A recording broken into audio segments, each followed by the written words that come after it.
Seguindo no módulo de reprodução das aves, vamos agora comentar a formação do ovo, uma etapa importante dentro do estudo da fisiologia da reprodução das aves domésticas. Inicialmente, vamos considerar que o oviduto, naturalmente traduzido como o duto do ovo, está desenvolvido somente do lado esquerdo, lembrando que o lado direito do sistema reprodutivo da ave, principalmente o oviduto, ele é subdesenvolvido ou apenas um resquício. Vamos considerar então que esse oviduto esquerdo da ave mede cerca de 70 centímetros e o trânsito desse ovo durante a formação nesse trânsito vai ser necessário vencer esses 70 centímetros. O ovo, ele inicia a sua formação no ovário e vai se completando à medida que caminha nos diferentes compartimentos do oviduto, que vimos que são o infundíbulo, o magno, o istmo e depois o útero, finalmente um segmento chamado vagina. Aproximadamente 25 a 26 horas são necessários desde a liberação do ócito até a expulsão de um ovo completo. Nessa imagem, observamos então o que é a anatomia do sistema genital da fêmea, das aves, mostrando a região do ovário com suas gemas, que são oócitos dentro de folículos, que vão romper e vão ser captados então pelo infundíbulo, que é a primeira parte do oviduto. O infundíbulo tem segmento com uma região chamada de magno, o magno se continua com o istmo chega até o útero e, finalmente, a vagina. O útero, também chamado de glândula da casca. Lembrando também que na anatomia do ovo nós vamos encontrar uma casca calcária externa de maior resistência.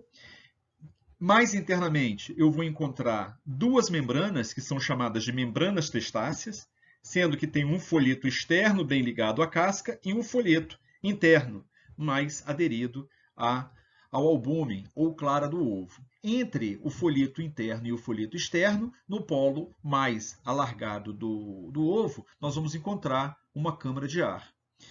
Mais internamente, então, eu vou encontrar o albume ou clara e que mantém a gema. Ela é de natureza proteica. Próximo ao polo, dois polos da gema, nós vamos encontrar proteínas retorcidas chamadas de calasas. Então, de um lado e do outro, eu encontro, então, essas calasas.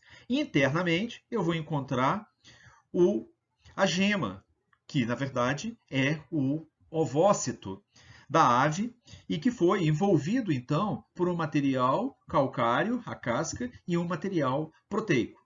Nessa gema, que significa um material, um vitelo, envolvido por uma membrana vitelínica, eu vou encontrar uma região um pouco visível, mais clara, que é o disco germinativo, o local onde nós temos o material genético do oócito da ave. O início da formação do ovo se dá quando ocorre a ovulação. A ovulação, naturalmente, ocorre no ovário. Então, no ovário é que ocorre a liberação de um ovócito, que, como se trata agora de formação do ovo, que é considerado, então, já um alimento, nós vamos, então, chamá-lo de gema. O ovócito passa a ser denominado de gema. Essa gema, ela vai ter que ser captada pelo infundíbulo, que é o primeiro segmento do oviduto. O infundíbulo ele consiste em uma estrutura tubular de cerca de 4 a 10 centímetros, sendo percorrido pelo ovo em formação em cerca de 15 minutos. É o ponto onde os espermatozoides penetram no ovo. Lembrando que 1, 2 ou 3 espermatozoides chegam a penetrar no ovo, mas somente um é que vai ser, de fato, o pronúcleo masculino e vai se unir àquele pronúcleo feminino. Após essa fase, não há, dentro do infundíbulo, não há mais condição do espermatozoide penetrar nesse oócito, porque ele já vai estar envolvido na clara do ovo. As funções do infundíbulo são, então, a captação do ovócito, a captação da gema, servir como sede para a fecundação, lubrifica a mucosa para permitir a passagem desse ovo. Essa gema, nesse momento, acaba tendo um movimento rotatório, gira sobre ela mesma e percorre esse infundíbulo. Na medida que tem esse movimento de rotação, as proteínas, né, começam a ficar retorcidas em volta de cada polo, como a gente observa aqui nessa gema, cada lado, então, essas proteínas retorcidas, e elas são chamadas, então, de camada calasífera, ou calasas. São proteínas mucinas retorcidas e que mantêm a gema no centro do ovo. Essas calasas têm função importante de manter a gema suspensa, protegendo das influências mecânicas que pode ocorrer com o ovo, garantindo, então, uma maior taxa de eclosão se fosse numa situação na natureza. A formação do ovo da galinha doméstica, então, começa pela captação dessa gema que vai ser ovulada por essas fímbrias do infundíbulo, já início do oviduto, como estamos considerando. O magno é o próximo segmento, também chamada de glândula albuminífera, porque justamente é onde é incorporado o albume ou clara ao ovo. Consiste de uma estrutura tubular de cerca de 20 a 48 centímetros e o ovo percorre em um tempo aproximado de 3 horas. Tem como função a formação da base do albume, alguma coisa em torno de 16 gramas. Há uma grande adição de mucina, de proteína, nesse albume e também onde são incorporados a maior parte do sódio, do cálcio e do magnésio. O albume tem cerca de 30 proteínas diferentes, destaca a presença da ovoalbumina, com 54%, que contém todos os aminoácidos essenciais, a ovotransferrina, que significa algo em torno de 13% desse albume, e com a capacidade de unir aí a metais polivalentes. Outra proteína importante no albume é a ovomucoide, cerca de 11% do volume, é uma inibidora de protease. A lisozima, em torno de 4%, que tem uma ação enzimática. Além disso, vamos encontrar globulina e a avidina. Lembrando que essa avidina ela pode se ligar à biotina e o uso exclusivo de clara de ovo como alimento vai fazer uma complexação com a biotina e aquele que fizer isso aí vai ter uma hipovitaminose.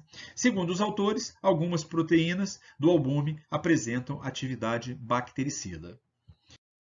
O istmo é o próximo segmento, ele tem um comprimento de 4 a 12 centímetros e o ovo percorre em cerca de 1 hora e 15 minutos.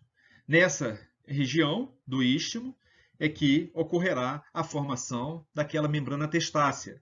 Olhando internamente no ovo, vamos encontrar algo que assemelha-se a uma película. Essa película, então, é a membrana testácea, também chamada de membrana da casca, rica em queratina. O istmo, além de formar a membrana testácea, adiciona ainda mais proteína a esse albume, a essa clara, e ocorre a adição de uma pequena quantidade de água. A membrana testácea está composta de 2 folhetos que cobrem a clara e estão separadas no polo maior do ovo, formando a câmara aérea, como já foi informado anteriormente. O útero é o próximo compartimento onde o ovo vai permanecer, inclusive, a maior parte do seu tempo de formação. O útero, ou glândula da casca, tem 4 a 12 centímetros de comprimento, em forma de saco, e o ovo tem um tempo de permanência de cerca de 20 horas nesse local. As funções do útero são a adição de grande quantidade de água, que chega a dobrar de peso, lembrando que o albume tinha cerca de 16 gramas ao sair do magno, mas na medida que passa pelo istmo e chega ao útero, é incorporada uma maior quantidade de água e o ovo acaba dobrando o seu peso. Ocorre a adição de vitaminas e também a maior parte do potássio é incorporado ao ovo. Ocorre a formação de uma matriz orgânica, seguida depois da deposição de íons cálcio, e com isso, então, se forma a casca do ovo. Há ainda a secreção de porfirinas, que vão dar cores diferentes ao ovo. E ainda se forma a cutícula do ovo, um revestimento mucinoso que, no momento da postura e na fase final do ovo e no momento da postura, essa cutícula, então, acaba secando e acaba protegendo o ovo de contaminações por micro-organismos. A vagina tem um comprimento de 4 a 12 centímetros, apresenta pregas longitudinais, onde se deposita a maior parte dos espermatozoides após a cópula.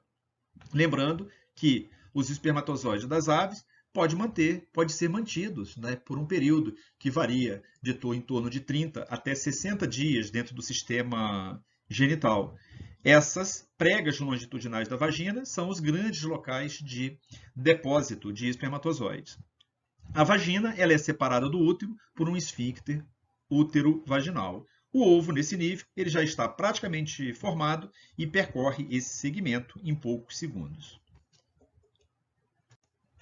Como funções da vagina, podemos dizer que faz o transporte do ovo para o meio externo, faz retenção dos espermatozoides para as futuras fecundações e, como dito, os espermatozoides permanecem viáveis por um bom tempo. No caso da galinha doméstica, por pelo menos 23 dias e, no caso da perua, por cerca de 50 dias. Nessa imagem, observa a cloaca, nesse ponto, né, o útero, ou glândula da casca, a vagina e a abertura vaginal por onde esse ovo, então, passará no momento da postura.